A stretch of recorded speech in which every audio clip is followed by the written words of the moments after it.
L'équipe des fiches pratiques du droit de la formation vous propose ce rendez-vous régulier sur un sujet d'actualité du droit de la formation. Une vidéo de 5 minutes pour faire le tour de la question. Les entreprises qui embauchent un apprenti en 2025 peuvent bénéficier soit de l'aide unique à l'embauche d'apprentis, prévue par la partie légale et réglementaire du Code du travail. Cette aide concerne les entreprises de moins de 250 salariés au titre des contrats d'apprentissage conclus en vue de l'acquisition d'un diplôme ou d'un titre à finalité professionnelle équivalent au plus au baccalauréat, c'est-à-dire au plus le niveau 4 du cadre national des certifications professionnelles. L'aide d'un montant de 5 000 € maximum pour les contrats conclus à compter du 24 février 2025 est versée au titre de la première année d'apprentissage. Elle n'est donc pas versée pour les années suivantes.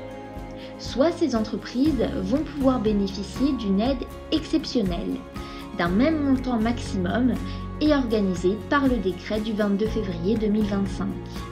Elle concerne les contrats conclus du 24 février 2025 au 31 décembre 2025 et pour des contrats en vue de la préparation d'un diplôme ou d'un titre à finalité professionnelle des niveaux 5 à 7. Les entreprises d'au moins 250 salariés cette fois peuvent également bénéficier de l'aide exceptionnelle, mais pour un montant maximum moindre de 2 000 € s'agissant de contrats conclus à compter du 24 février 2025 et jusqu'au 31 décembre 2025. Ces entreprises en bénéficient pour les contrats en vue d'un diplôme ou d'un titre à finalité professionnelle équivalent au plus au niveau 7. Ces entreprises doivent justifier, pour un contrat conclu en 2025, d'un seuil répondant à l'une des deux situations suivantes. Soit atteindre au moins 5% de contrats favorisant l'insertion professionnelle dans l'effectif salarié total annuel au 31 décembre 2026, soit au 31 décembre 2026, atteindre au moins 3% d'alternants et, pendant l'année suivant la date de fin du contrat d'alternance, les embaucher en CDI à l'issue, et avoir connu une progression d'au moins 10% de cette catégorie d'alternants embauchés à l'issue par rapport à l'année 2025. La progression peut être prévue le cas échéant dans les proportions de l'accord de branche dont relèverait l'entreprise. Le montant maximal des aides, uniques et exceptionnelles, s'élève à 6 000 € pour des contrats conclus avec des personnes reconnues travailleurs handicapés. Enfin, les employeurs peuvent bénéficier de ces aides sous réserve de ne pas avoir bénéficié d'une aide à l'embauche d'un apprenti au titre d'un contrat précédemment conclu pour le même apprenti et pour la même certification professionnelle. La procédure permettant à l'entreprise de bénéficier de l'aide implique plusieurs entités. Pour bénéficier de l'aide, l'entreprise doit transmettre le contrat d'apprentissage à l'OPCO dont elle relève. Le décret de février 2025 prévoit dorénavant que cette transmission se fait au plus tard 6 mois après la conclusion du contrat. L'OPCO dépose le contrat auprès des services du ministre chargé de la formation professionnelle.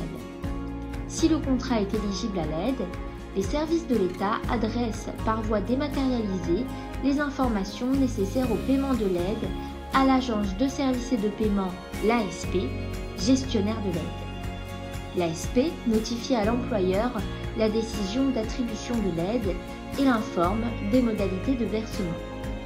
Attention, les entreprises d'au moins 250 salariés devront transmettre dans certains délais à l'ASP leur engagement quant au respect des seuils de contrat favorisant l'insertion professionnelle et plus tard, elles devront transmettre une attestation du respect de cet engagement. Quelles sont ces modalités de versement de l'aide unique ou de l'aide exceptionnelle ? Le versement est mensuel. Ainsi, l'employeur reçoit chaque mois une somme au titre de l'aide avant de verser à l'apprenti son salaire.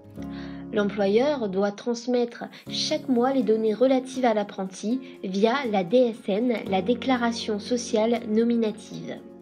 S'il n'accomplit pas cette formalité, l'aide est suspendue le mois suivant. L'aide peut également être suspendue au cours d'un mois en cas de suspension du contrat, conduisant l'employeur à ne pas verser à l'apprenti sa rémunération. Nous signalons pour finir des obligations de transmission à l'OPCO concernant des contrats antérieurs. Ces obligations sont prévues par le dernier décret du 22 février 2025 relatif aux aides aux employeurs d'apprentis.